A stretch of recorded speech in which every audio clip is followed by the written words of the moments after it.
سورہ اسراء میں آتا ہے سبحان الذی اسرا بعبدہ لیلا من المسجد الحرام الى المسجد الاقصی، کہ پاک ہے وہ ذات جس نے اپنے بندے کو مسجد حرام سے مسجد اقصی لے کے گیا۔ یہاں پہ عبد کا ذکر ہے، اپنے سلیو کو، اور یہ انسان کی پینیکل اور پیک اور نروانہ شو کر رہا ہے کہ ایک انسان جو کہ اللہ سبحانہ تعالیٰ نے اس کو یہ مقام اور سٹیٹس دیا کہ وہ مسجد حرام سے مسجد اقصی گیا اور پھر ساتوں آسمان پہ گیا، الاسراء والمعراج کا واقعہ جو کہ انسانیت کے لیے ایک پینیکل ہے۔ اللہ تعالیٰ یہاں پہ کیا صرف ذکر کر رہے ہیں انسان کی اور اسپیشلی آپ صلی اللہ علیہ وسلم کی، عبادی سبحان الذی اسرا بعبدہ، اللہ تعالیٰ نے اپنے بندے کو ٹریول کروایا لیلا من المسجد الحرام الى المسجد الاقصی، ٹھیک ہے۔ تو سورہ کہف میں کیا آتا ہے الحمدللہ الذی انزل الکتاب علی عبدہ لیکون للعالمین نذیرا، بلکہ یہ سورہ فرقان میں آتا ہے کہ تبارک الذی انزل الفرقان علی عبدہ لیکون للعالمین نذیرا، کہ پاک ہے وہ بابرکت ہے وہ ذات بڑی بابرکت ہے جس نے اپنے بندے پہ اپنے عبد پہ فرقان کو نازل کیا تاکہ وہ تمام قوموں کو ڈرائے، ٹھیک ہے۔ سورہ کہف کی جو دوسری آیت ہے اس میں بھی یہ آتا ہے اللہ تعالیٰ نے اپنے بندے کا عبد کا ذکر کیا، وَاذْكُرْ، ایک اور جگہ پہ آتا ہے وَاذْكُرْ عَبْدَنَا ایوب وَاذْكُرْ عَبْدَنَا داود،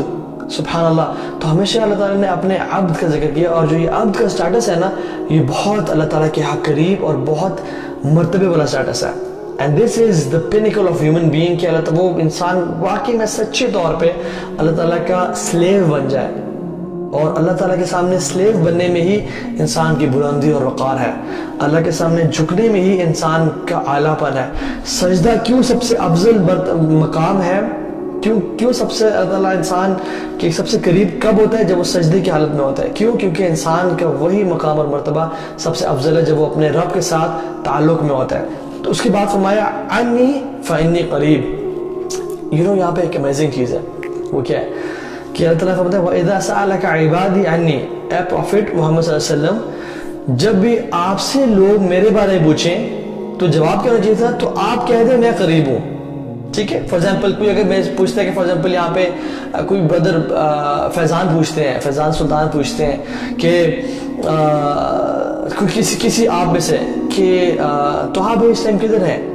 ٹھیک ہے، اور میں آپ جواب دیتا ہوں کہ کہہ دیں کہ توحا اس ٹائم وہاں پہ ہے، کیونکہ میں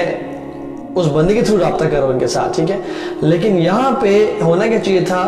کہ اللہ تعالیٰ کہیں کہ فَقُلْ لَهُمَا إِنِّي قَرِيب، تو ان کو کہہ دے کہ میں قریب ہوں، فَقُلْ إِنِّي قَرِيب، اور کہہ دے کہ میں قریب ہوں، یہ ان میں سے ایک سینٹینس آنا چاہیے تھا۔ لیکن اللہ سبحانہ وتعالیٰ نے کیا ذکر کیا وَإِذَا سَأَلَكَ عِبَادِي عَنِّي، جب بھی میرے بندے آپ سے میرے بارے میں پوچھے تو میں قریب ہوں، بیچ میں سے یہ نکال دی سینٹینس فَقُلْ لَهُمَا، اور انہوں نے کہہ دے کہ میں قریب ہوں، بیچ میں سے نکال دیا۔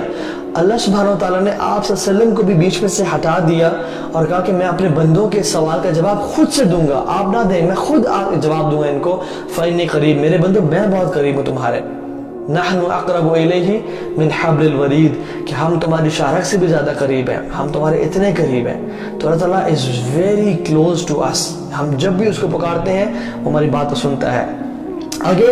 اجیب دعوت الداعی، اجیب میں بہت جلدی دعا مانگنے کا آتا ہے، استجیب میں will accept your دعا sooner or later، جیسے آپ مجھے کہیں نا اگر کہ صحابی میرے ساتھ آپ ڈنر پہ چلیں تو میں کہتا ہوں کہ اوکے I'll try، میں اپنا تھوڑا اسکیجول دیکھ لوں، تو this means استجیبو، لیکن اجیبو means اوکے ڈن چلیں، جب کہ آپ کہتے ہیں چلیں گے انشاءاللہ۔ اجیبو means instantly،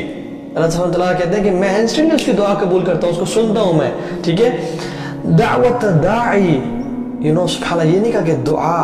اس بندے جو ریگولرلی دعا مانگتے ہیں، نہیں، دعوت ہے، اگر وہ ایک دفعہ بھی مجھ سے دعا مانگے، داعی، اور اس کی کوالٹی کیا ہونی چاہیے؟ وہ پکارنے والا ہو، صرف الداعی، صرف پکارنے والا ہو۔